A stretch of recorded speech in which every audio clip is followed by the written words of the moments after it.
Hey, Kay Spangler, welcome in. How are you? Haven't heard from you in a while. How are you doing? Buxom Babe, how are you doing? Georgia Peach, welcome in. Case, you're in school, right? Or you almost finished? Oh, working on finals. That's right. I thought so. How many finals do you have this week?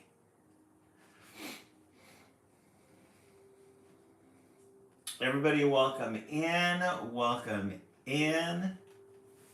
Spring 26 is my last semester. Yay! That's exciting. I'm in 4 classes. Yeah, that's a lot. It's a lot. It's a lot. But good for you. So is that one more semester? Starship, welcome in. Oh, I'll be in 6 in spring. Oh my goodness.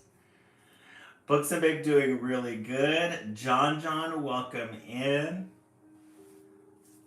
Sunday night. Welcome back, everybody. We haven't been on since Project Wednesday. John, how are you? How is school? How is work? Books and Babe, how's everything in Virginia? I have 3 A's and 1 B so far. Yay! That's exciting. Good for you, Casey. All that hard work paid off. John, last day of school is tomorrow. Exciting. Yay. And then, John, how long are you on break for? I'm a little bit sick to my stomach tonight. I'm a bit nauseous, I said. Aww. Oh no. Is it a cold coming on, Books and Babe, or what? So things are okay. The middle of January. Very nice. Books and Babe, did you eat something bad or just not feeling good? Welcome to those of you on YouTube. I think it has to do. Oh, interesting. Okay. Did you have to do a CAP program for your last semester? Oh, the capstones? Case Singler? Books and Babe, how long have you been doing? I think you just started recently, right, with the shots? Everyone is getting sick, yeah. I've lost 12 pounds in 1 month. Oh my goodness, really? Wow. But I'm nauseous. Oh yeah, it might be. The capstones, I just remember the capstones being they were about a subject, different subjects. Just started my second month. Oh, okay. Yeah, they were just different subjects around like different cultural stuff, work stuff. So I'll be here and go to bed. I'm Manny. Oh, thank you so much, Books and Babe. I really appreciate that. I hope you feel better. Thank you. Did they say that was one of their Books and Babe? Did they say that was one of the symptoms? I want a parole officer. Oh, okay. Books and Babe. Yeah, we're just gonna read tonight. I'll show you guys our Wednesday, our Project Wednesday snowman. So, Case, you want to be a parole officer? Is that what you're thinking? They said that fatigue and nausea is 2 of the main symptoms. Oh, okay. Got it. Oh, okay. Interesting. Have you done any work with parole officers before?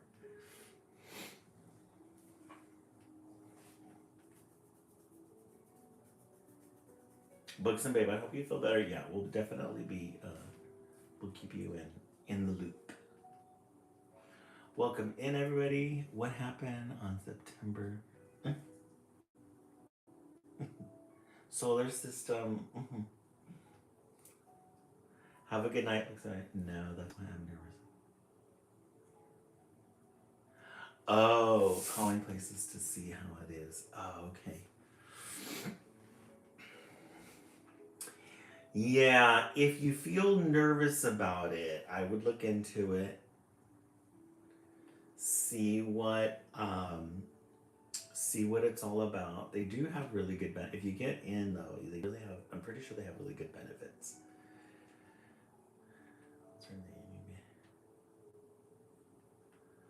Yeah.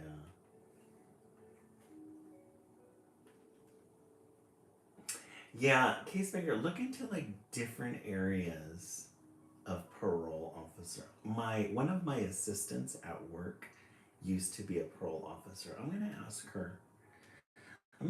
her and say, what is the easiest department to work in? Because that's what you want. Don't fool yourself into thinking, oh, I do the hard stuff. No, there's always an easy department somewhere. Find the easy department and then get your start there and then kind of look around. Amber UGC, welcome in. Like maybe you can start with like checking them in or getting information if they have that. But actually working with them. I remember when I first started working with the middle schoolers, it was very nerve wracking. I was very nervous about it just because I was nervous about the behaviors. And now it's like, they're just 12-year-olds, 12 and 13-year-olds. Oh, I'm scared out. Yeah, that's really difficult. Case owner. Yeah, definitely something that that's realistic. It's being real. But I think, hey, Christina, welcome in. Christina, how's everything going? Um,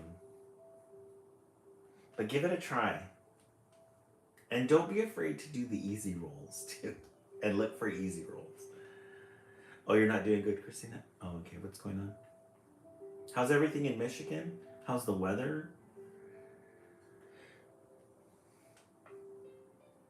Yes, the easier the better. It's so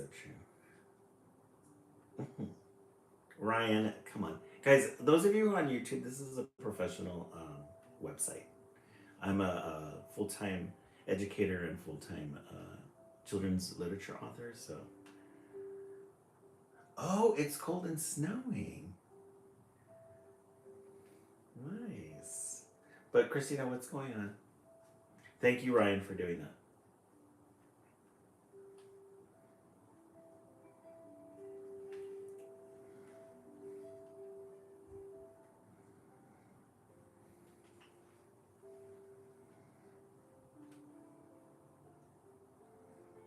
A bunch of stuff? Oh, okay. How's the conversations with the family going?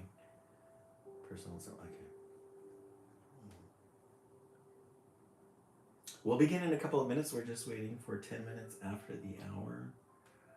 Or we got 10 people in. Let's do let's edit our goal. Let's see if we got any Christmas gifts here that oh, let's do the holiday tater. Let's do 50 of the holiday taters. We're trying for 40K tonight. We have all new fresh titles tonight. Mandy May, welcome in. Guys, I want to show you our Project Wednesday decorations that we made. This one is the one that you guys made, East Coast.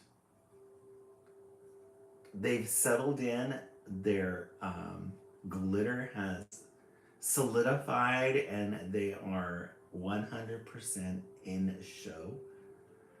You have this nice icy blue glitter. Really cute. Then this guy in here. Then we have the West Coast. The West Coast, she developed her own personality over the last couple of days. She is a Upper East Side European woman, elderly. She has been in the US for the last 20 years, but she goes back and forth from here to Europe. She loves her cat glasses.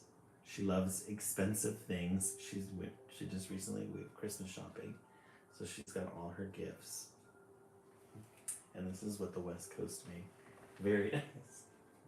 I love her. She's like your Jewish aunt. Super fun. All right, this Wednesday is Project Wednesday. I'm not sure yet what we're gonna make. I'm not quite sure yet what we are going to be making for Project Wednesday, but we will get there. Lazy Paws Club, welcome in. Let's set the timer for 1 minute. We want to get to 40K 1,000 likes before the end of the live. Hey Siri, set the timer for 1 minute. 1 minute, starting now. We're gonna pour the tea because it is cold stars or snowflakes. Miss Christina. Hey Nebulana, welcome in. Nebulana. Snowflakes, Christina. I love a good snowflake. All right, let's tap away. We want to get to 40K by the end of the night tonight. We have about 3 weeks left still, 2.5 weeks before Christmas. I hope everybody's doing good.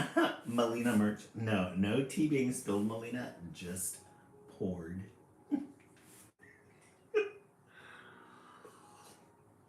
Melina, how's everything going? I love it. I love when you pop on. Okay, hey Siri, turn off. All right, tonight we are going to be starting with. Hey Siri, turn off. Curious George. We're going to continue the adventures of Curious George. 10 days, yes. Siri, she's driving me insane. What are my plans for Christmas? Lazy Paws, I have 3 weeks off coming up. Hey Siri, turn off. She gets AI and all of a sudden she thinks she can rule the world. Lazy Paws, what are my Christmas plans? My Christmas plans, I have 3 weeks off. For the first 2 weeks, I'm just gonna sit at home, be with family, watch movies, catch up on Netflix. And then the third week, I'm gonna go to Colorado to visit a friend. But nothing really, nothing exciting. Just, I wanna relax and stay home. How about yourself? Yeah, Melina, do you guys get 3 weeks off? All right, today we're going to read Curious George Visits the Library. Curious, oh, you do? Oh, good. This is George. He was a good little monkey and always very curious. Today, George and his friend, the man with the yellow hat, were at the library. Being able to relax is exciting. It is, Princess. I love relaxing. This weekend, I watched that whole the P. Diddy documentary, and then I watched that one, The Beast Within Me with what's her name? The girl from Melina. What was your all-time favorite television show that came out back in the 90s with what's her name and it got canceled? Oh my gosh, what's that girl's name? She's a really good actress. No, not Buffy, the other one. My So-Called Life. Every time I think of My So-Called Life, I always think of you. Oh, Princess, you're watching Wicked? Yeah, she's in a new, what's her name, Melina? She's in a new limited series on Netflix. It's really good, The Beast Within. If you guys haven't seen that one, watch it. It's really good. Wicked is Claire Danes. Thank you so much. Olive Barbie, Claire Danes, yeah. Hey Lolo, welcome in. Yeah, Claire Danes. If you guys haven't seen that one, it's really good. I binged it last night. I think that's what I want to do during Christmas vacation. Okay, so we've got the man with the yellow hat. We've got Curious George. They're going to the library. Story hour today at 11 a.m. Team Jordan. I love it. George had never been to the library before. He had never seen so many books before either. Everywhere he looked, people were reading. Some people read quietly to themselves. But in the children's room, the library was reading out loud. Yeah, Claire Danes. I never and Claire, Claire Danes was in The Family Stone, that one that came out in early 2005. She looked so pretty in that one. That's the one with Sarah Jessica Parker and um, that one actress just recently died. Um, I forgot her name. Yeah, really good movie. Me and my friend Melina, we've known each other since the early 90s. We used to work together at Target. We were obsessed with Working Girl. We would watch it at home and then we'd come back and we'd memorize the lines. Diane Keaton, thank you so much. Right, Melina. We memorized the lines and we would recite the lines to each other. We were at a random party one time and I was Melanie Griffith's character and she was what's her name? Sigourney Weaver. Good times. So there's the man with the yellow hat. They go to the library with George. They're gonna go into the children's room. This is where it was quiet, but in the children's room there was a read aloud, so everybody was going in there. And that's where all the noise is at. Yes, New York City accent and all.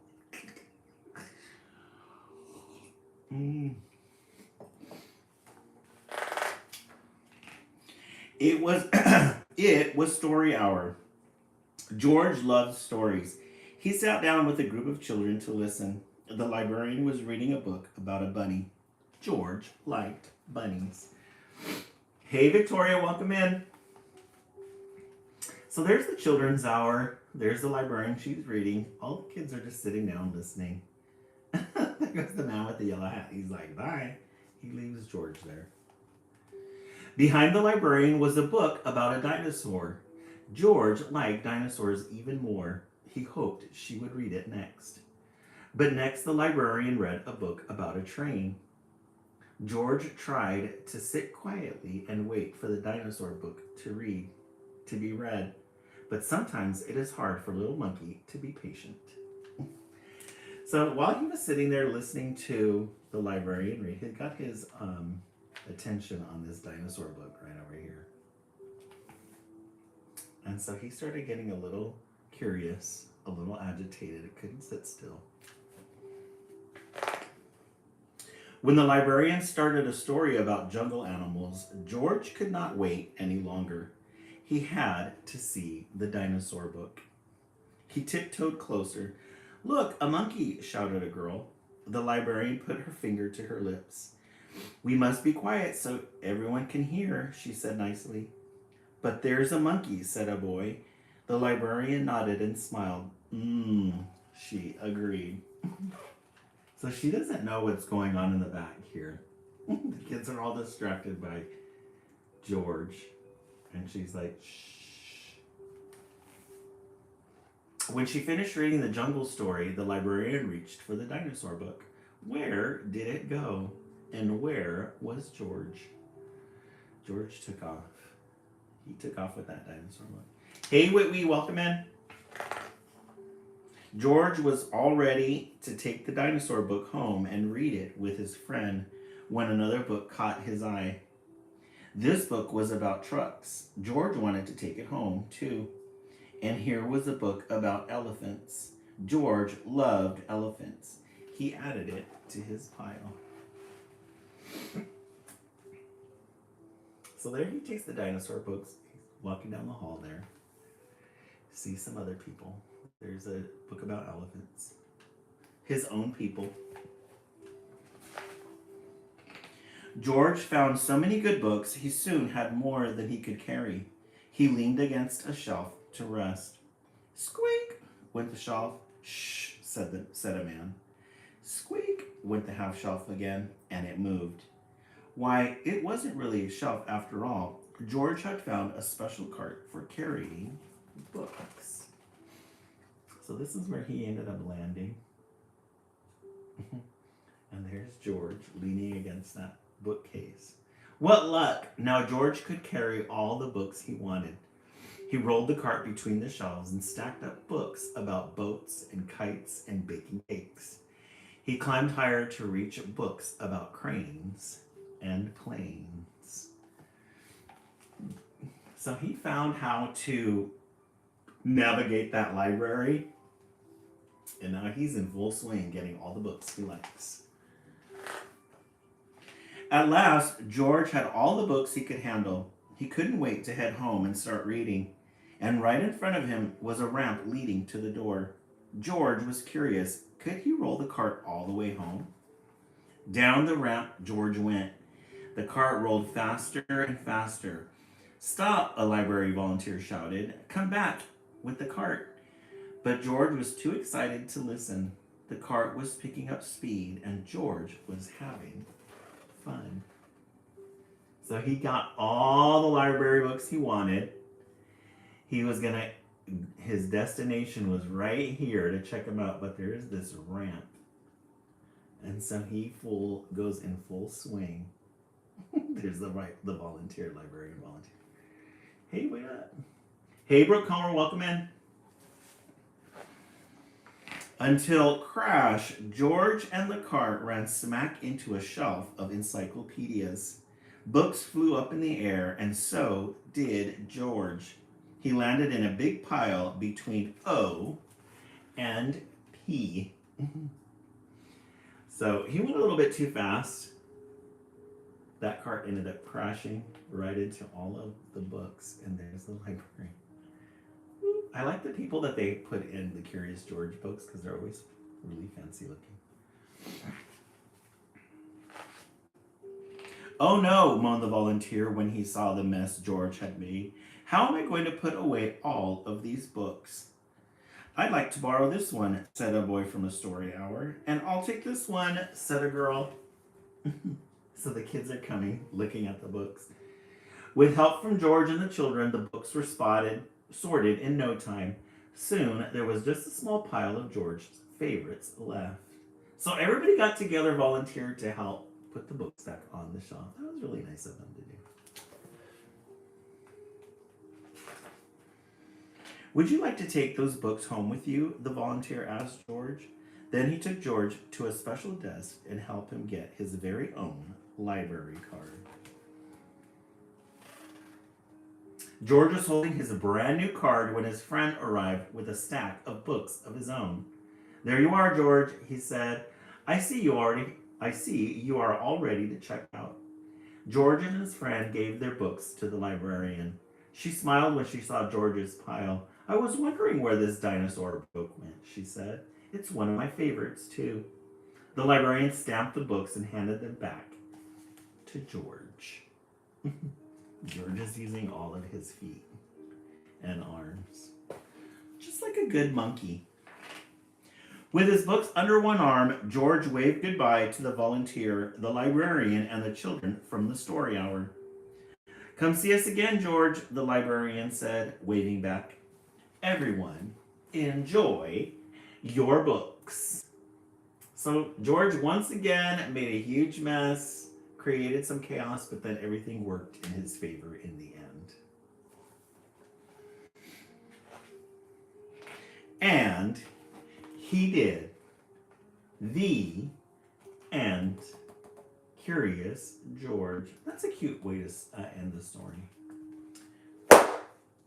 Curious George, a treasury of an anthology series. A good way to start a Sunday Night Live. Those of you who are feeling the Sunday Scaries tonight, because tomorrow is a work day and a full week. Good way to unwind. Good way to listen to a story, a treasury of Curious George. I give this one a 10. The thing about Curious George is that it's a very comfortable storyline that you follow. They introduce what they're going to do. Curious George gets into trouble. The man with the yellow hat leaves. He cleans things up. And then good things end up happening at the end. Not too much, not too little. Just right. All right. In the comment section, let's see what everybody is thinking. 1 through 10. Give it a 1 if you didn't like it. A 5 if you thought meh, or a 10. I give it a 10. I give it a 10. You cannot not give Curious George a good score. Amber, UGC a 9. That was a good one. Was a good story. Olive Barbie 10. I definitely give it a 10 as well. Whitby, yeah, Curious George. That's always a good go-to story to begin with. We love a good anthology series. All right, let's go ahead and set the timer for 10 minutes or 1 minute. Hey Siri, set the timer for 1 minute. 1 minute, starting now. 1 minute of tapping. Our goal tonight is going to be 40,000 likes before we sign off. We do have this little sanitator goal that we're trying to achieve at 50 of those. They're a little bit up there, 20 coins. Let's see if we can reach our goal tonight. Welcome in, everybody. We have all new, fresh titles. I don't think I have anything as of late besides the candles. Bath and Body Works is having their candles on sale for $9. I purchased several of them, but they don't have the in-store pickup. You have to go in the store or get them mailed. So I decided to have them mailed. I did not want to go into those crowds. Did anybody take advantage of that sale this weekend? Hey Siri, turn off. All right, our next story. So we're going to do 2 regular and then 2 Christmas stories. This one is called Prunella. Guys, Prunella.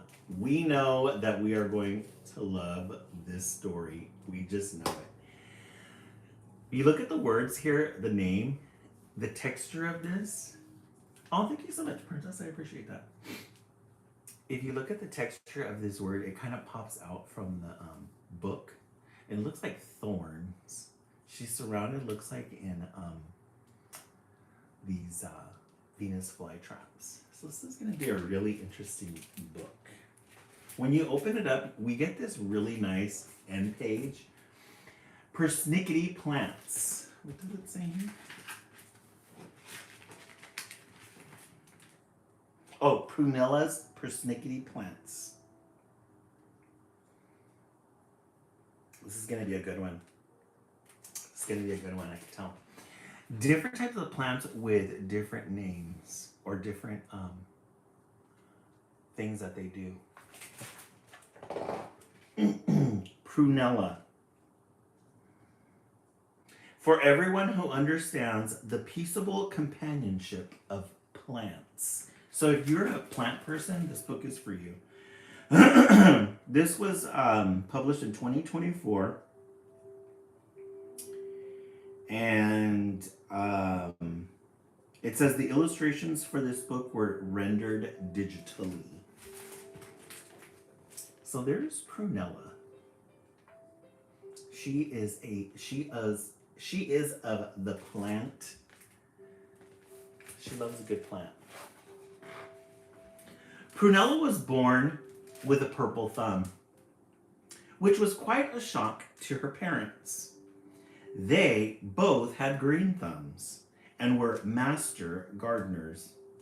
They weren't quite sure what a purple thumb meant, but they were sure that Prunella would love plants.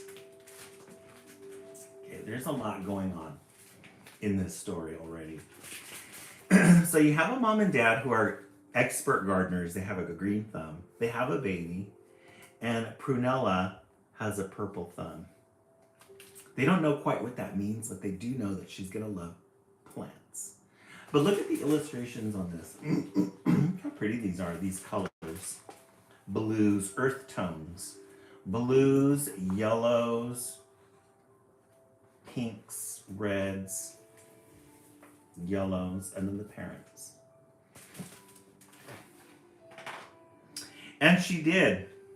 She loved cactuses and Venus flytraps and bat flowers.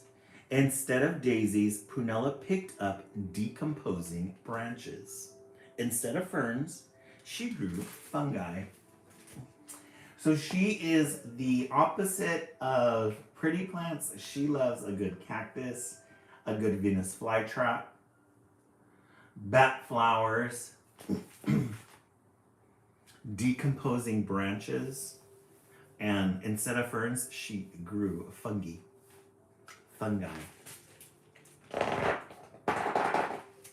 I'm beginning to understand the purple thumb, her father said, steering clear of Prunella's poison ivy patch. It's fascinating, her mother agreed, studying Prunella's cobra lily. So there's Dad. They've got their little house there. She's got these interesting plants, a poison ivy patch, and then the mama's looking at her cobra lilies. Hey Ladybug, have you ever read Be Yourself by... I'll have to see with the Be Yourself. They didn't always understand Prunella's choices, but they completely understood her passion, and they fueled it. No, I haven't, Ladybug. Charles M. Schultz. I have not. I'll have to look that up. So we're getting to see a lot of Prunella's personality. But Mom and Dad are not keeping her away from what she likes. They're doing the opposite. They're really helping her cultivate it. There she's, Prunella. Strange and curious things soon filled Prunella's garden. Things like bladderworts, porcupine tomatoes, and corpse flowers, which made the neighborhood kids not only nervous but nauseated. Prunella's garden pinched and poked and reeked. I'm going to check everything else out on it. Okay, have a good night, Ladybug. So here's Prunella. She's deep in her craft. She's deep in her what she likes. She knows what she likes, but not most of the neighborhood people really didn't agree with it because it made them nervous and nauseated. And Prunella's garden pinched and poked and reeked. Ouch! Plants can't protect themselves without thorns. Flowers can't bloom without bees. Ouchie, ouch. Yuck. Plants can be carnivores too. So all the neighborhood kids are trying out the plants. They're getting stung. They're getting stuck with thorns. But nothing she said made a difference, and nothing she did made her a friend. Oh, so she's by herself. Sometimes being yourself, people don't like it. Prunella's garden. So instead, Prunella befriended the bugs and the bees and her beautiful plants and pretended the sting didn't hurt. She whispered secrets to her elephant's ears, read stories to her teddy bear Chola, and on her birthday discovered that spiders made wonderful, if not colorful, confetti. No, thank you. Yeah, so her parents, they really let her be her. So she's said, you know what, if I can't have friends, I'm going to go make friends with all the animals and pets that come to my garden. And even on her birthday, she took spiders and made them confetti. No, thank you. No way. As Prunella's plants grew, so did she. And as she grew, she became more particular, more peculiar, and more persnickety. So she continued her garden, but she became more peculiar. A lot of people didn't talk to her. She was always by herself. Hey, Maria, welcome in. More persnickety. But the best word to describe Prunella was prickly. You might be prickly too if your best friend was a cactus. Prunella's parents were a little concerned, but they had given her strong roots and knew she would blossom as soon as she was ready. I really like how supportive her parents are. They don't get in her way. They let her solve her own issues. Prunella was so busy weeding and pruning that she barely noticed her aloneness until a small boy peeked through the cactus. Is that a pitcher plant? Shoo! So this boy comes walking by and he identifies one of her plants. Yes, Maria, it's our second one. We started with Curious George.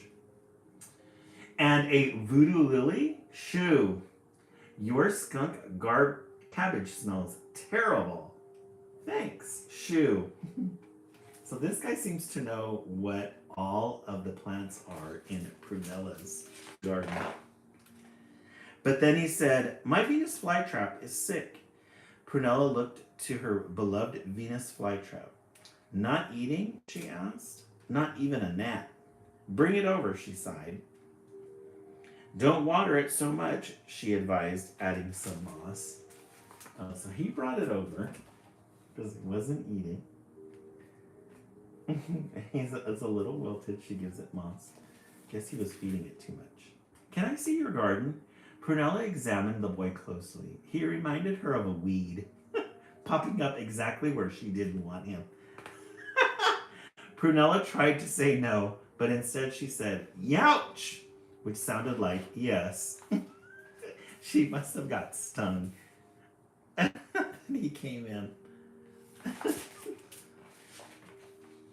So Prunella showed the boy her witch's butter and bleeding tooth fungus. Sure, this would repel him, but it didn't. Not even a smidgen. Can I bring my sister? She wants to be a mycologist. My, said Prunella, reconsidering this boy-shaped weed. She wants to study fungi? Yeah, and she's gonna be a botanist. So she found somebody who's just as interested in plants as her. Turns out his sister too wants to be a botanist. Prunella couldn't help but be impressed, and the tiniest bit curious. She never met anyone who liked what she liked, and it planted a seed, a tiny, hopeful friend-shaped seed. Aww. So she got older. She's always had to fight being social, but she always ended up being with her plants, and she finally met somebody who really knew what she was talking about, and so she's gonna give him a second chance. So the budding botanist and the pigtailed mycologist visited Prunella's garden. Aw, she even made them some. Oh, they made her some biscuits. They brought her a warded puffball and asked her questions, made her laugh. Can we come back? They asked. Prunella once again tried to say no, but instead, youch, which could only be interpreted as yes. Oh, so they started growing on her. They were really nice to her. So Oliver and Clem came back, and they brought a whole bouquet of botanists with them, and one very curious entomologist who said, "Your insects are sublime. Prunella couldn't stop the smile that bloomed on her face. Her parents couldn't stop smiling either. So her garden became this whole scientific area where all these kids could come and do research, insects, plants. Slowly, with care and curiosity and the occasional cupcake, these small scientists wormed their way into Prunella's garden, into her greenhouse, and into her heart. Aw, I'm happy it worked out for Prunella. And that tiny seed inside her sprouted and stretched and soared. Isn't that a great picture? Happy birthday, Prunella. Can we plant this? Oliver asked, showing her a hairy root. Only if it has thorns, which it did. Prunella hoped it would grow into a scarlet firethorn, but it didn't. Blackberries, Prunella asked, holding one up.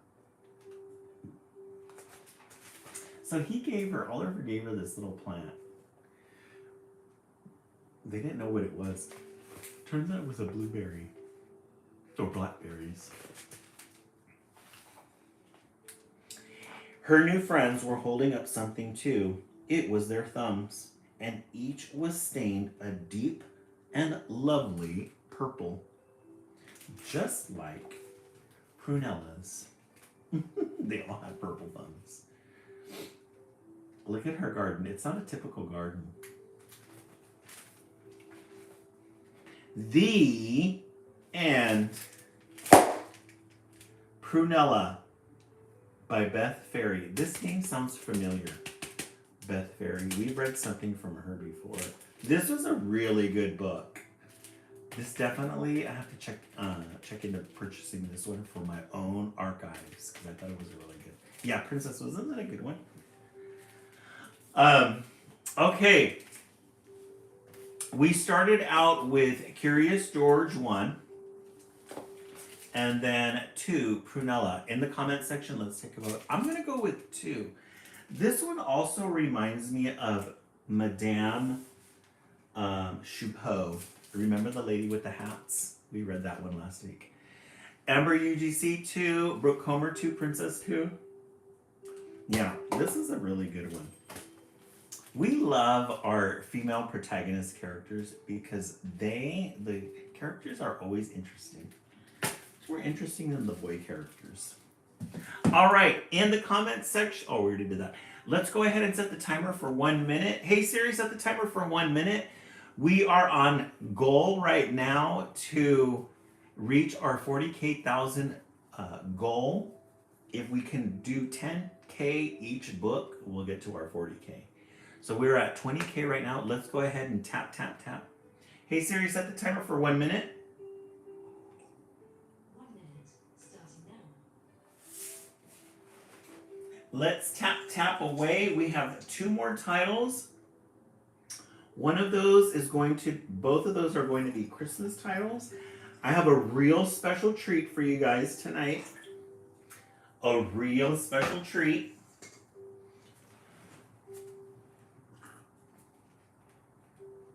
We're going to end tonight with The Christmas Miracle of Jonathan Toomey. This is a really good story, but we're going to do this one last. The one that we are going to read though next, My Abuela is a Bruja. Hey Siri, turn off. My Abuela is a Bruja. My grandma is a witch. We love a good cultural book. And look at this. Hey Siri, turn off. And look at this cover. Isn't this a great cover? Look at these rich colors. Reds, oranges, blues, purples. And look at this end page. Isn't that beautiful? Yeah, Princess, the colors on this one are really nice. My Abuela is a Bruja. This was published in 2025. we're going to see what kind of medium did they use for this. Oh, it says the illustrations were created using mixed media. So colors, maybe computer, digital, mixed media. So there's the grandma and there's the little girl. My abuela is a bruja. My grandma is a witch. She's probably like a spiritual guru or a witch doctor.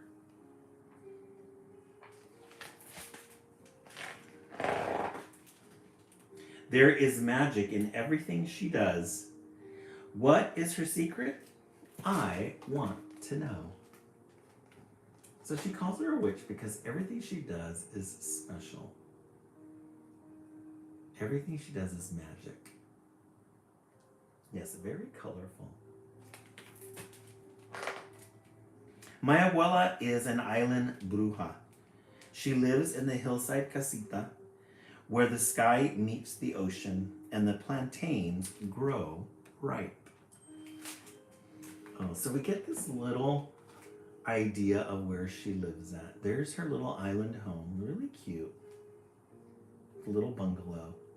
This orange pop of color here. And there she is right there, and then there's a little church in the background there.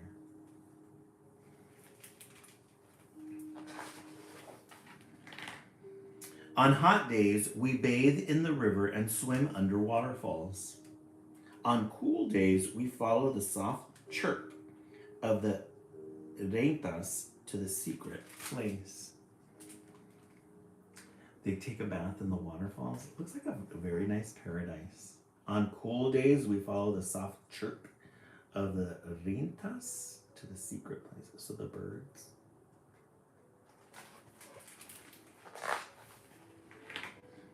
At night, Abuela calls on the coquis to sing the lullabies, and they do.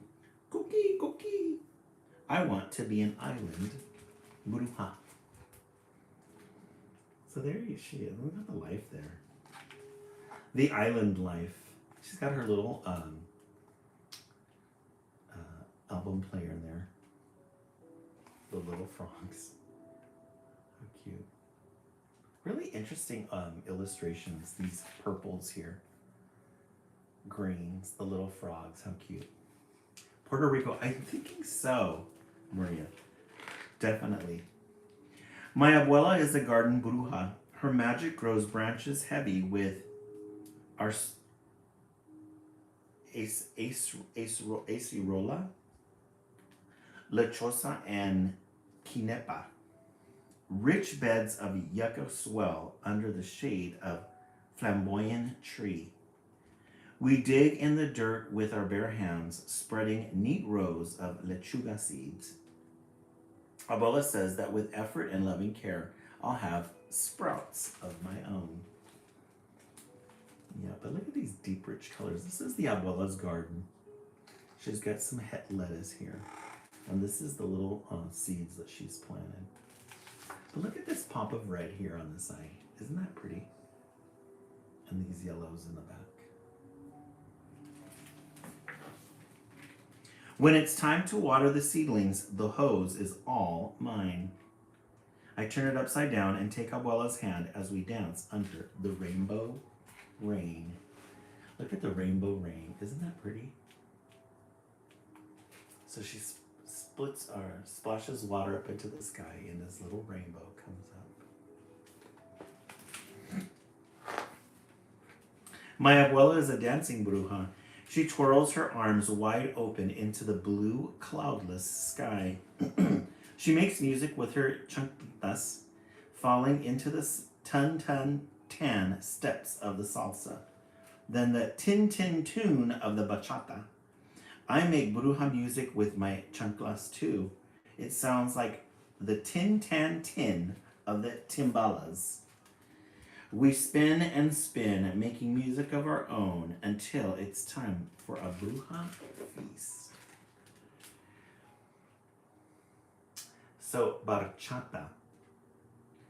So she dances That's definitely, yeah, Steps of the Salsa. Yeah, it's gotta be Puerto Rico.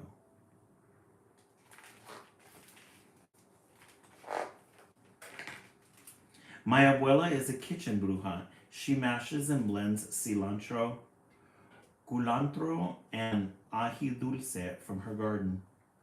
My little fingers peel a head of garlic that we add to the sofrito, the secret of kitchen brujas.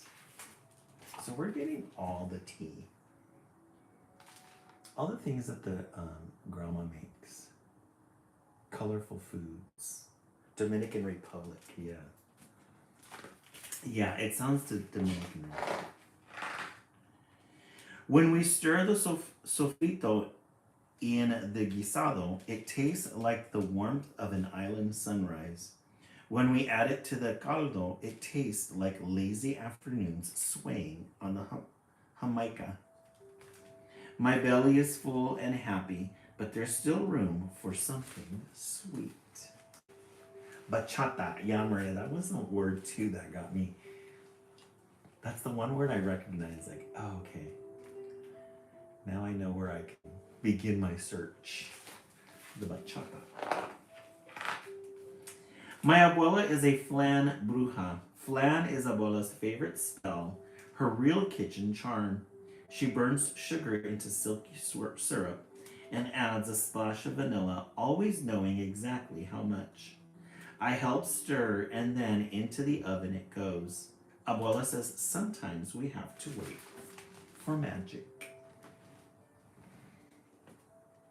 So there they are in the kitchen. They're putting all their ingredients together, mixing and stirring. Hey, Prince Harflip, welcome in. How's everything going? Abuela drinks her café con leche. I sip on my jugo de parcha. My first bite of flan tastes like sugary kisses and caramel dreams. Oh, look at that picture. Isn't that a great night picture? I love a good moon in children's literature. I love an owl too. We love these violets and pinks and blues.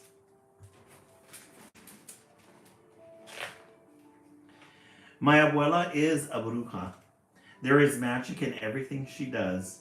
At night, she lights a candle, tucks me into bed, and prays I'll have good dreams.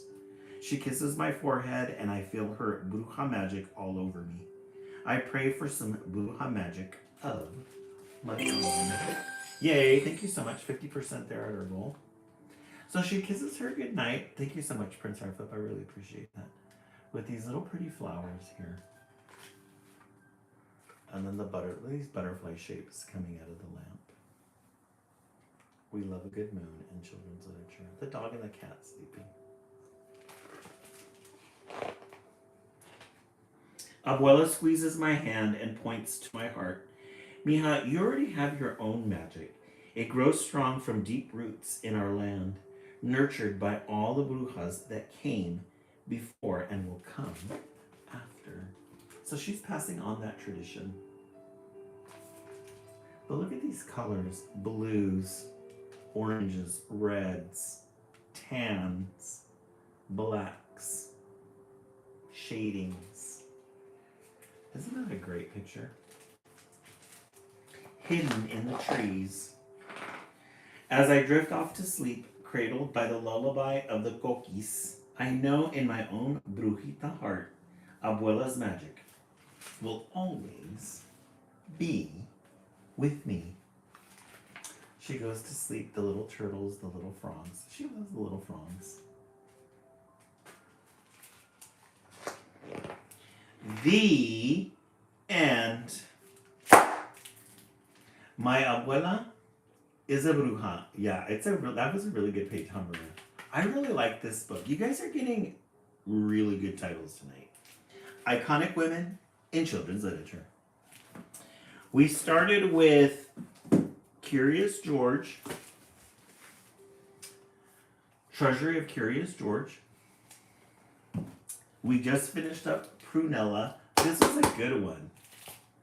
And then My Abuela is a Bruja. Really good titles tonight.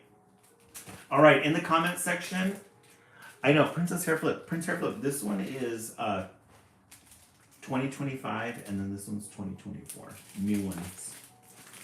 Yeah, we love a good cultural book. When we can learn something, just small bits of information. It doesn't have to be big. Doesn't have to be big. It can just be small little chunks of knowledge. 3, because it's colorful and it's the only one I hear. Oh, since you're late, all right. Okay, in the comment section, let's see what everybody is thinking. 3 for sure for Amber UGC. Blaze Trucker, welcome in. Hey Siri, set the timer for 1 minute. We are at 30K. You guys are doing an amazing job with the taps tonight. The third title is accurate. I know, right? Prince Harvard, that's very creative. We 2, 3, and then 1. Okay. We only have 10K more before we reach our goal of 40K tonight. Thank you guys so much for doing that. Did you ever have your 11s? Maria, I forgot about what that is. 11s. I'm. It's in the back of my mind. I know what that means, but I forgot. We read about it, didn't we? My 11s. Remember the British book? Yes, the mid-morning. There you go. Isn't that funny? I just love little nuggets like that. Oh, Stranger Things. Yeah, 11s. Hey Siri, turn off. Maria, you know which one I'm still thinking about is Madame Choupeau, the lady with the hats. 11s is also yesterday. Yeah, some of these books, they really do get to you. Okay, so we did 32K, 1,000 likes. Good job, everybody. Excellent. Thank you so much for your participation. Our last book of the night, this one's going to be a treat. The Christmas Miracle of Jonathan Toomey. How many of you guys read this one? This one's a little bit long, but it's definitely a Christmas title. This is a really good book. Illustrations, top tier. Story, top tier. A Prince Lizzie Fish update. Yeah, we can go ahead and do that. This was written by Princess. You haven't heard of it. You're going to really like this one. It's going to snow here again. It snowed. Oh, did it? Maria, oh, nice. Lucky you. It's hot here again. It's like 75 degrees. Never got winter. Susan, the author of this book, she's a librarian, and she worked on it for like years, and she perfected it, and then she finally published it. It's a really good story. But let's do a Prince Hair Flip, or Prince Lizzie Fish update. Prince Lizzie Fish, he's been busy. He we took out the plant, we trimmed some of the plant leaves, but he's right there in the back. He's in the little fauna. Let me turn this off so you guys can see.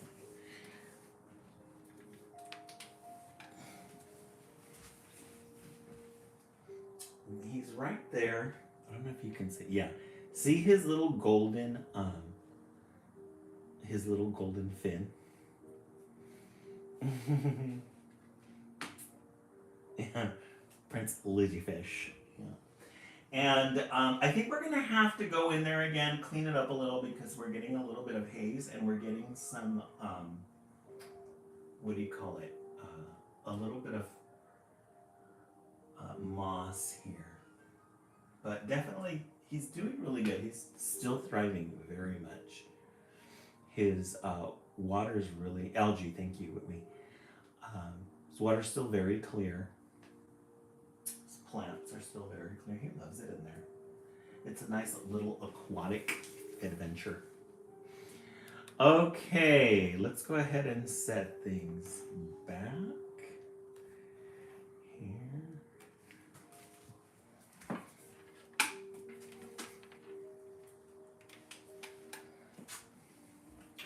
And that reminds me, yes,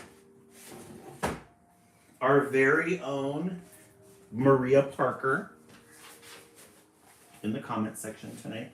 This is her third book, The Most Dazzling Pine Cone. She just released this. You can purchase this on Amazon and Barnes & Noble. Written and illustrated by Maria Parker. I know, right? Prince Hairflip, love it. And you can hit her up right now if you would like to purchase this for Christmas for one of your kids, or maybe just purchase it and then donate it to your local library so that somebody else can check it out, and then Maria's name could spread out even more. Okay, back to regular scheduled programming.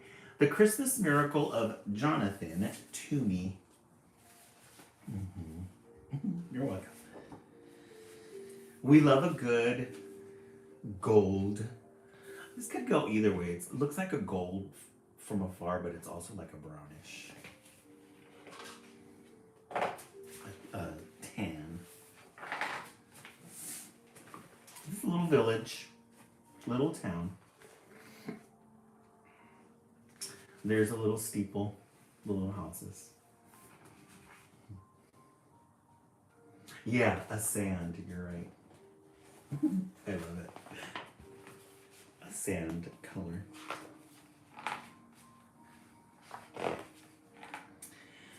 The village children called him Mr. Gloom. But in fact, his name was Toomey. Mr. Jonathan Toomey. Yay, thank you so much for reaching that goal. I really appreciate it. And though it's not kind to call people names, this one fit quite well. For Jonathan Toomey seldom smiled and never laughed. He went about mumbling and grumbling, muttering and sputtering, grumping and griping. He complained that the church bells rang too often, that the birds sang too shrilly, and that the children played too loudly. So here's Mr. Toomey. Mr. Toomey, he's just got a black cloud over him. Mumbles, grumbles, complains, never has anything real positive to say in his little village. And then there are the kids, they always tease him.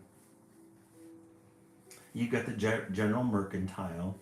It's almost like a Little House on the Prairie type year, maybe the 1850s. What year was this published? Let me see, Maria. What year?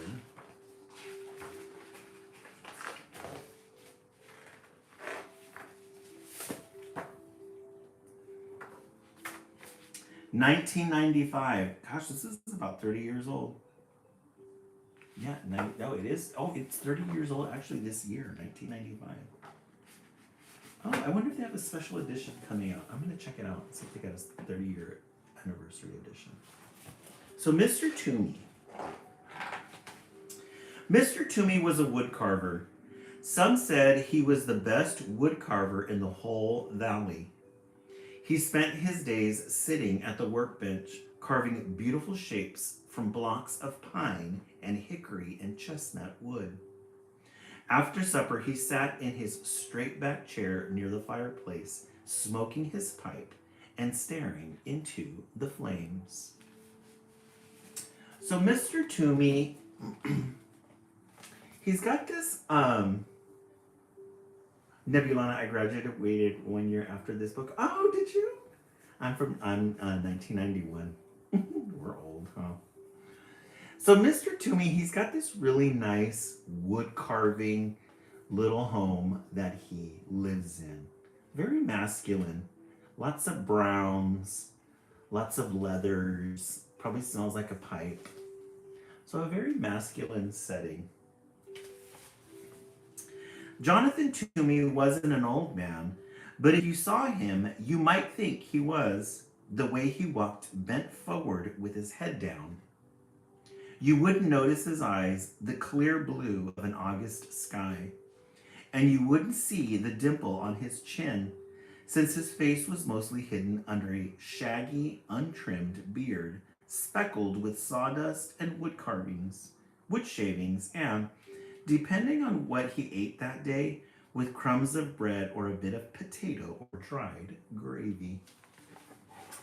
Yeah, we are seasoned. Amber, you should see. You mean that takes so long to finish? Yeah. Yeah, the artwork on this is really good. It's really, really good detailed artwork. So Mr. Toomey, he he's just disheveled. He's a disheveled human being. He's got wood shavings, wood carvings all over him. Sometimes he's got food in his beard. He's unkempt.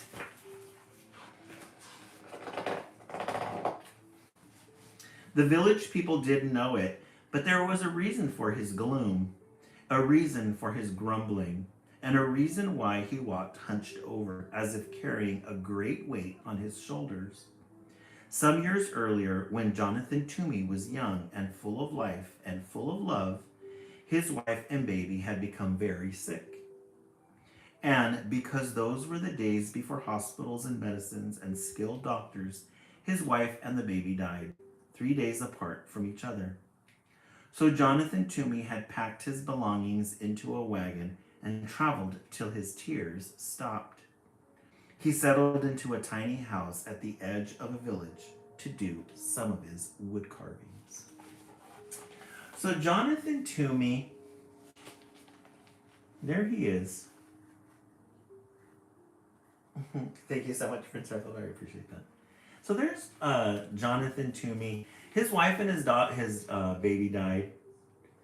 He took off and he got in his horse and carriage and just took off and moved. And he did not stop until he stopped crying. And once he stopped crying, that's when he landed in this village on the outskirts.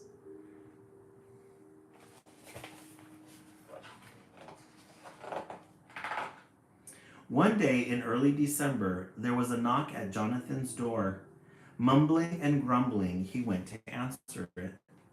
There stood a woman and a young boy. "I'm the widow McDowell. I'm new in your village. This is my son Thomas," the woman said. "I'm 7 and I know how to whistle," said Thomas. "Whistling is pish-posh," said the woodcarver gruffly. I need something carved," said the woman. And she talked to Jonathan about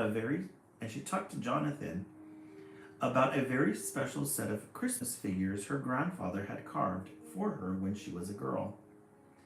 "After I moved here, I discovered that they were lost," she explained. "I had hoped that by some miracle I would find them again, but it hasn't happened." So a lot going on in this story. So Jonathan Toomey, he's a recluse. He just has taken himself out of society. It's not social. Brooding. And then one day with the widow McDowell. This is the widow McDowell. She comes over. She hears that he's a really good carver. Yay! Thank you so much, Prince Hartfoot, for that. I really appreciate that. Love those chocolates. The widow McDowell comes over because she needs something carved. So she goes and knocks on his door. He's not having it. You could see he is a grouchy man. "So after I moved here, I discovered that they were lost. I had hoped that by some miracle I would find them again, but it hasn't happened." "There are no such things as miracles," the woodcarver told her. "Now, could you describe the figures for me?" "There were sheep," she told him. "Two of them with curly wool. 2 of them with curly wool," added Thomas. "Yes, 2, said the widow, "and a cow, an angel, Mary, Joseph, and baby Jesus, and the wise men." 3 of them, added Thomas. "Will you take the job?" asked the widow McDowell. "I will. I'm grateful. How soon can you have them ready?" "They will be ready when they are ready," he said. "But I must have them by Christmas. They mean very much to me. I can't remember a Christmas without them." "Christmas is pish-posh," said Jonathan gruffly, and he shut the door.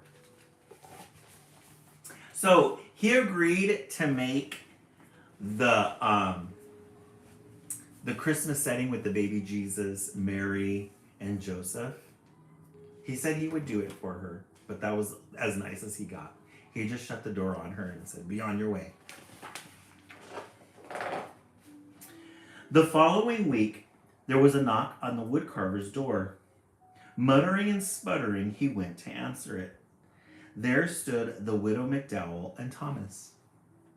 Excuse me, said the widow, but Thomas has been begging to come and watch you work. He says he wants to be a woodcarver when he grows up and would like to watch you since you are the best in the valley. I'll be quiet. You won't even know I'm here. Please, please, piped in Thomas.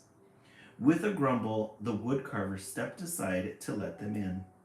He pointed to a stool near the workbench. No talking, no jiggling, no noise, he ordered Thomas. The widow McDowell handed Mr. Toomey a warm loaf of cornbread as a token of thanks. Thank you so much, Prince Hairflip. I really appreciate that. Then she took out her knitting and sat down in a rocking chair in the far corner of the cottage. Not there, bellowed the woodcarver. No one sits in that chair. So she moved to the straight back chair by the fire.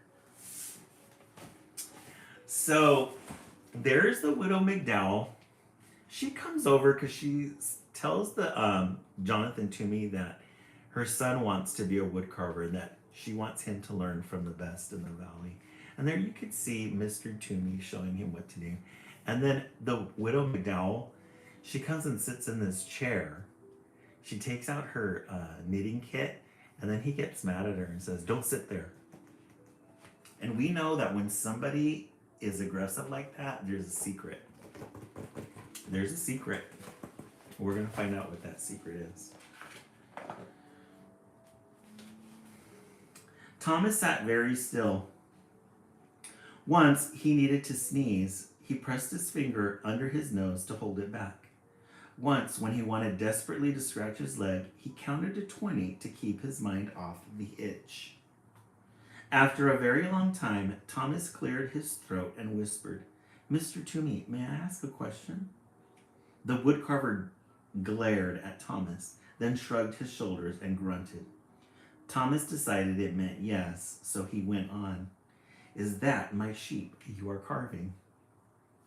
The woodcarver nodded and grunted again. After another very long time, Thomas whispered, "Mr. Toomey, excuse me, but you're carving my sheep wrong."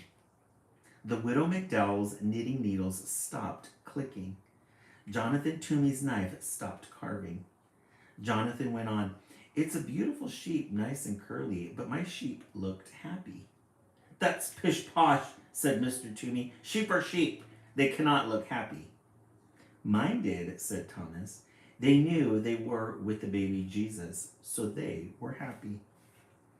After that, Thomas was quiet for the rest of the afternoon. When the church bells chimed 6 o'clock, Mr. Toomey grumbled under his breath about the awful noise. The widow McDowell said it was time to leave. Thomas sneezed 3 times, then thanked the woodcarver for allowing him to watch. That evening, after a supper of cornbread and boiled potatoes, the woodcarver sat down at his bench. He picked up his knife. He picked up the sheep. He worked until his eyelids drooped shut. So, one of the days that the widow McDowell and Thomas are there, Mr. Toomey, the expert in his field, you don't tell Mr. Toomey how to do things. But Thomas was noticing how he was carving the sheep. And he's noticing that the sheep didn't look too happy. So he told Mr. Toomey, "You need to change it up a little because he's with the baby Jesus." And when he was with the baby Jesus, he was happy. But look at the illustrations. Aren't these gorgeous illustrations? Look at these browns. The woods. And then look at his shirt and his vest. And the wood shavings. Gorgeous illustrations. Again, these are the type of pictures that if you were to see them in a museum, you wouldn't know that they were from a children's literature book. Yeah, Maria, you're the artist knows like he does, huh? He knows his shading. A few days later, there was a knock at the woodcarver's door. Griping and grumbling, he went to answer it. There stood the widow and her son. "May I watch again?" "I will be quiet," said Thomas. He settled himself on the stool very quietly, while his mother laid a basket of sweet-smelling raisin buns on the table. He settled himself. Oh, the teapot is warm, Mr. Toomey said gruffly, his head bent over his work. While Mr. Toomey carved, the widow McDowell poured tea. She touched the woodcarver gently on the shoulder and placed a cup of tea and a bun next to him. He pretended not to notice, but soon both the plate and the cup were empty. Thomas tried to eat the bun his mother had given him as quietly as he could, but it is almost impossible to be 7 and eat a warm, sticky raisin bun without making various smacking, licking, satisfied noises. When Thomas had finished, he tried to sit quietly. Once he almost hiccuped, but he took a deep breath and held it till his face turned red.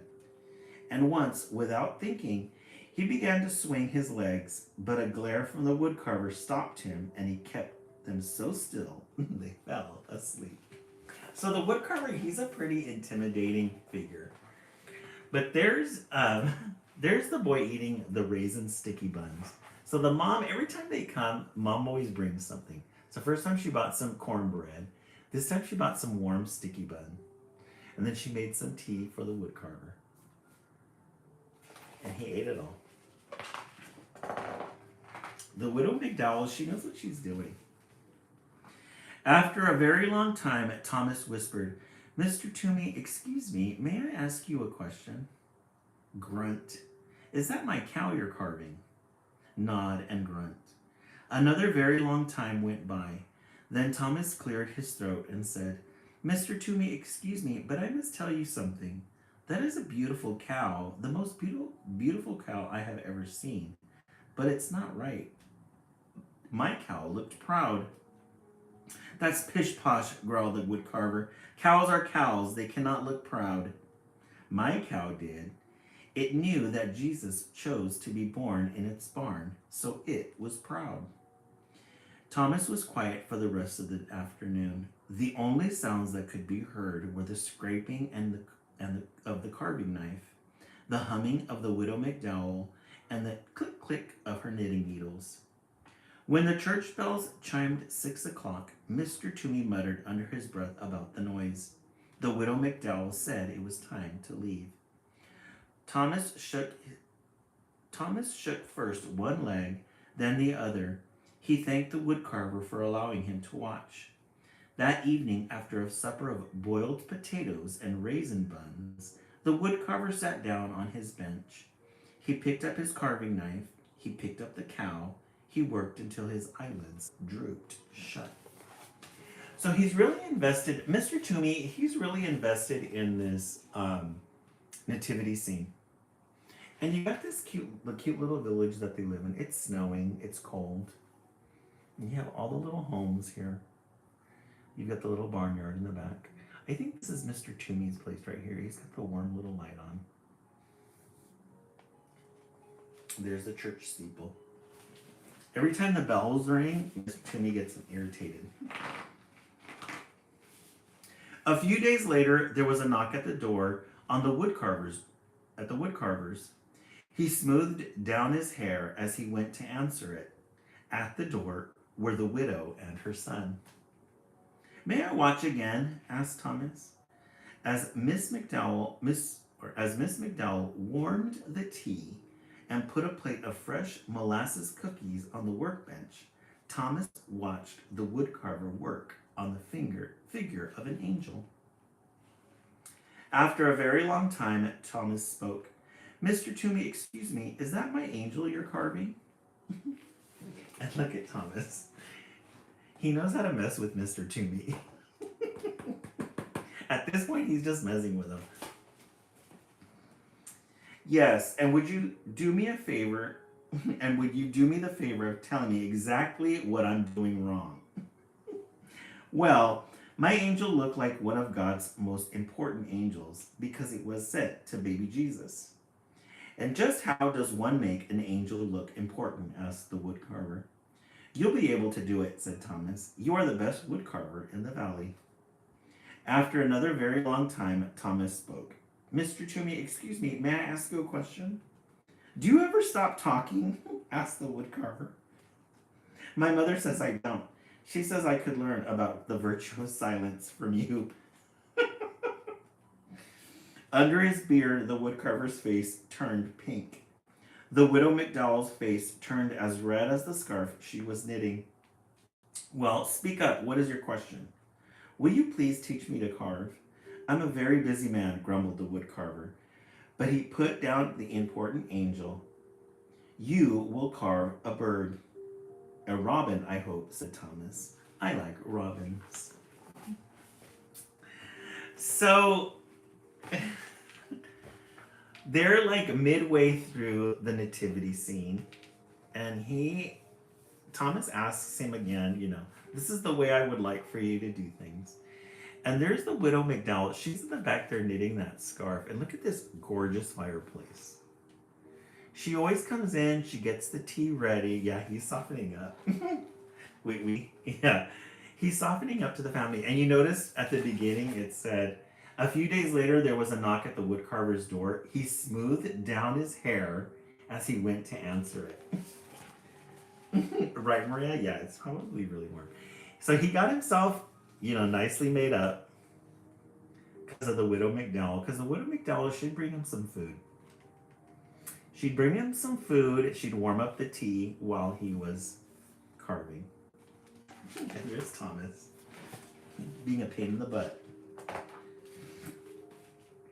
With a piece of charcoal, the woodcarver sketched a robin on a piece of brown paper.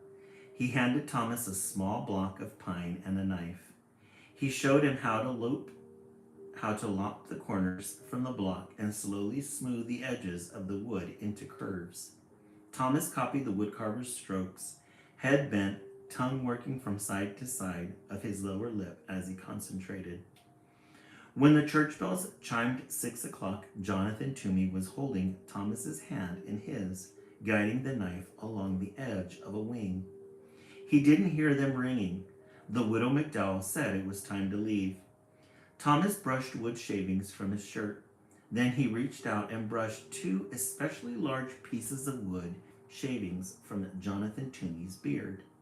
He thanked the woodcarver for teaching him how to carve. Later, after a supper of boiled potatoes and molasses cookies, Jonathan Toomey went to his workbench. He thought for a long time. He sketched drawings after drawing. Finally, he picked up his carving knife. He picked up the angel. He carved until his eyelids drooped. So they've bonded. So he's teaching him how to carve the robin. Look at Thomas's tongue. So he's really showing him how to do the wood carving. That's a very sweet picture. This is such a good book. A few days later, there was a knock on the woodcarver's door. Mr. Toomey jumped up to answer it. There stood the widow McDowell with a bouquet of pine boughs and holly sprigs, dotted with berries, and there stood Thomas clutching his partly carved robin. While Thomas and Mr. Toomey carved, Miss McDowell put the branches in a jar of water. She scrubbed Mr. Toomey's kitchen table and set the jar in the center, on a pretty cloth embroidered with lilies of the valley and daisies, which she found in a drawer below the cupboard. Next, I will carve the wise man and Joseph, the woodcarver said to Thomas. Perhaps before I begin, you will tell me about the mistakes I am going to make. Well, said Thomas, my wise men were wearing their most wonderful robes because they were going to visit Jesus, and my Joseph was leaning over baby Jesus like he was protecting him. He looked very serious. It wasn't until the church bells had chimed that Mr. Toomey saw the jar of pine branches and the cloth embroidered with lilies of the valley and daisies. I found the cloth in a drawer. I thought it would look pretty on the table, said Widow McDowell, smiling. Never open that drawer, the woodcarver said harshly. When the two had left, Jonathan folded the cloth and put it back in the drawer below the cupboard. That evening, after supper of boiled potatoes, The woodcarver worked on Joseph and the wise men until his eyelids drooped shut. Hey, Lauren, welcome in. So there's Mr. Toomey. It's cold outside. It's winter. And he's got this little nice warm glow coming out of his window. So the widow McDowell, she went into his drawer set, took out some of the table settings that he had, and she spread them out. He didn't know about that, and then when he noticed it, he told her never go into that drawer again. He was really upset.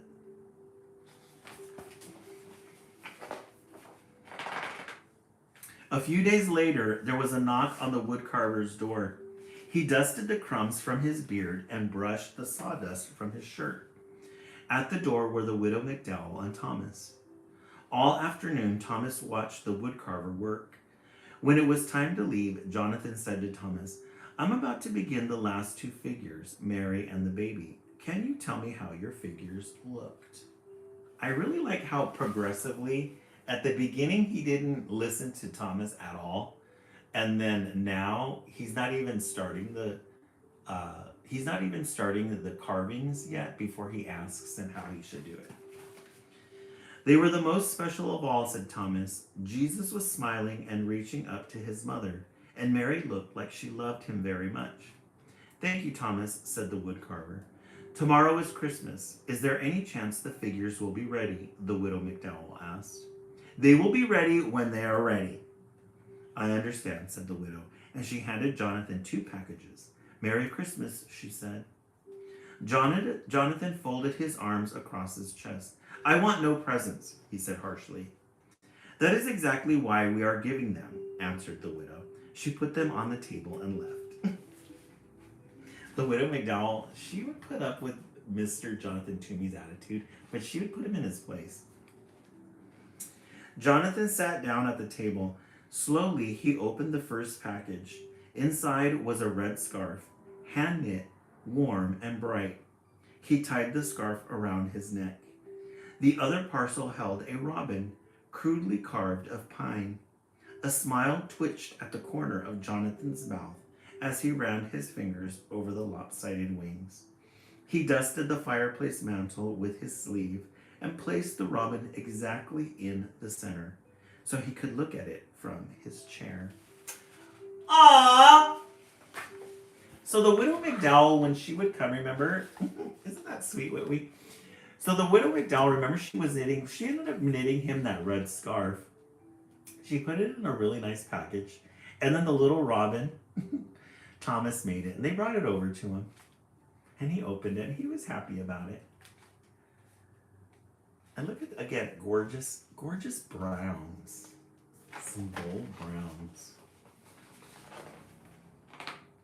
The woodcarver did not eat supper that day. Instead, he began to sketch the final figures, Mary and Jesus. He drew Mary, then wadded the sketch into a ball and tossed it on the floor. He drew the baby, wadded the sketch into a ball, and tossed it in with the first. He sketched again. Once more, he crumpled the paper. Soon, there was a small mountain of crumpled papers at his feet. He picked up a block of wood and tried to carve, but his knife would not do what he wanted it to do. He hurled the chunk of wood into the fireplace and sat, staring into the flames. So, up until this point, he's been able just to carve things out, get them done, no questions asked. But when it comes to the baby Jesus and Mary, he can't quite get it right.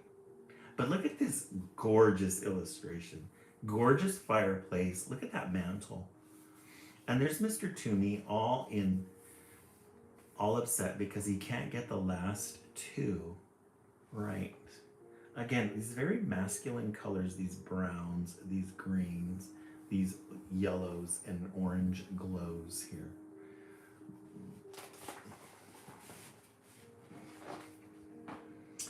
When he heard the church bells announcing the midnight Christmas service, he got up.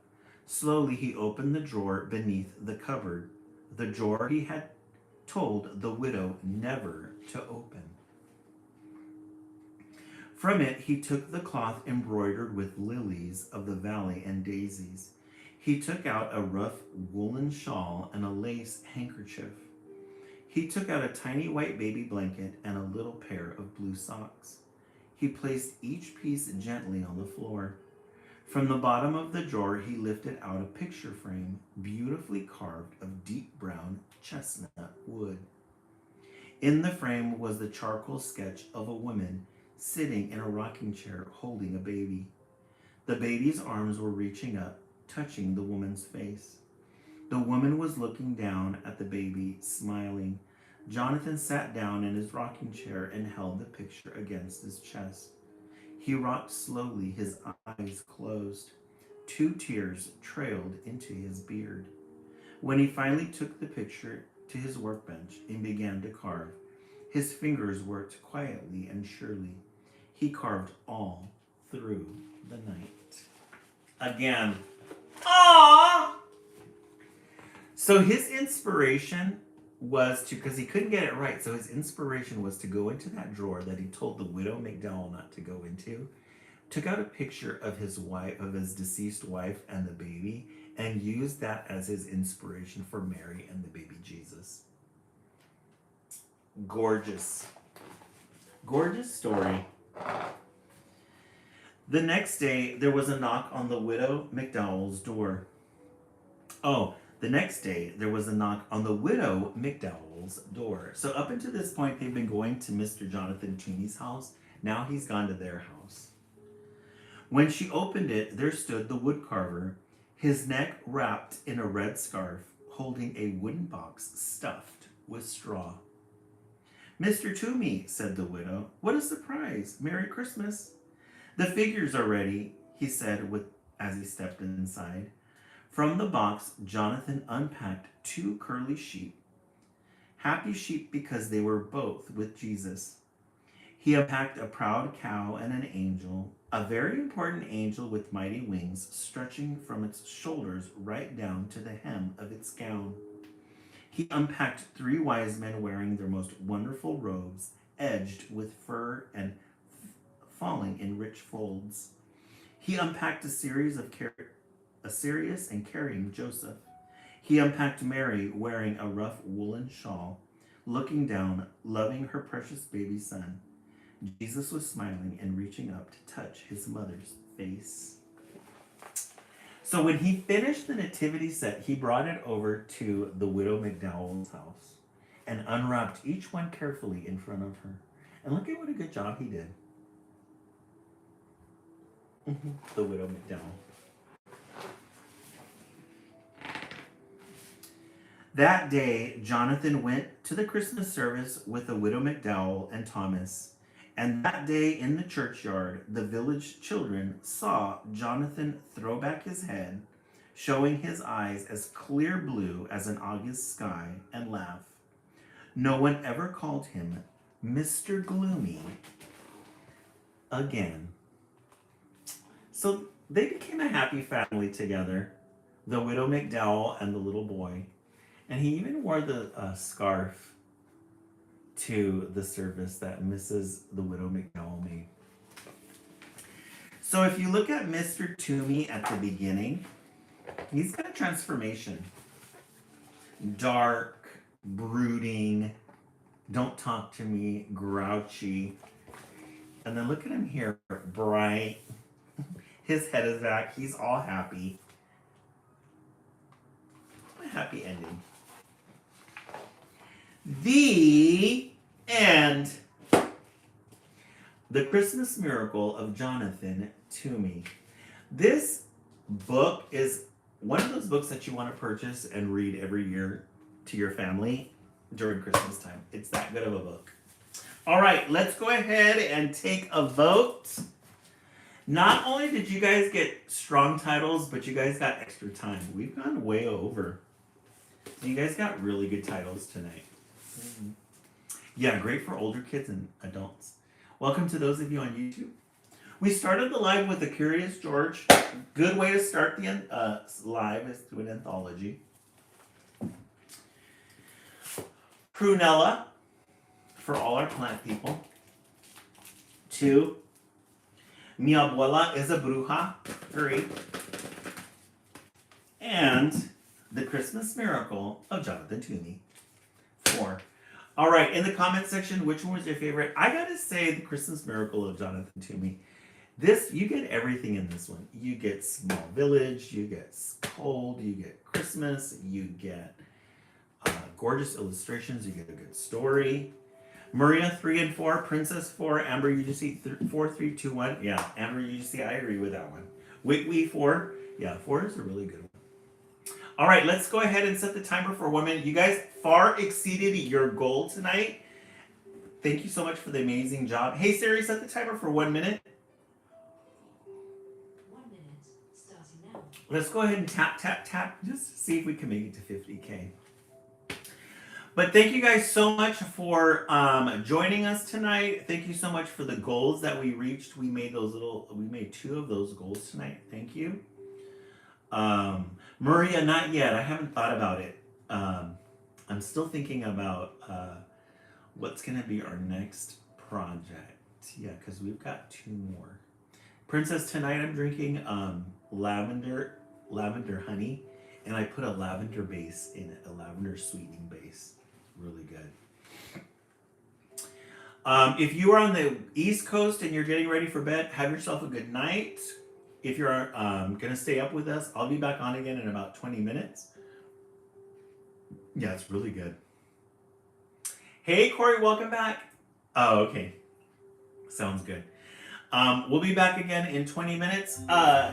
Hey, Siri, turn off. A new episode on my YouTube just dropped, Conversations with Joey. So if you'd like to watch that, also the color pages are attached to my LinkedIn. If you go to my profile page in my TikTok or my Instagram, click the link, it'll take you to my link tree. You can find all that information there. Thank you guys so much, and we will see you in about 20 minutes. Thank you so much, Corey. I appreciate that. Have a good night, everyone.